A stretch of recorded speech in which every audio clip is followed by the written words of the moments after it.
El paternalisme, els discursos de culpa o la coerció són algunes de les situacions discriminatòries en què es poden trobar les persones amb una problemàtica de salut mental quan són ateses als serveis sanitaris. Que els professionals sanitaris disposin de coneixements experts sobre salut mental no els immunitza contra els prejudicis. Un 40% de persones ha sentit un tracte injust quan ha estat atès en algun dels serveis de la xarxa de salut mental. Des d'Obertament, treballem amb els professionals com els prejudicis es materialitzen en l'atenció a persones amb una problemàtica de salut mental i poden arribar a minvar els seus drets.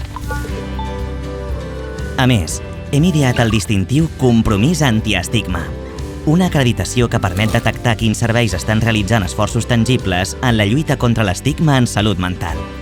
Els serveis de salut han de ser els principals aliats de la lluita contra l'estigma. Evitem que els prejudicis generin situacions de discriminació en l'àmbit sanitari. Plegats, podem aconseguir que les persones amb una problemàtica de salut mental se sentin acompanyades en el moment en què més ho necessiten. Per a més informació, visita el nostre web obertament.org i segueix-nos a xarxes. Per la salut mental, dona la cara. Obertament.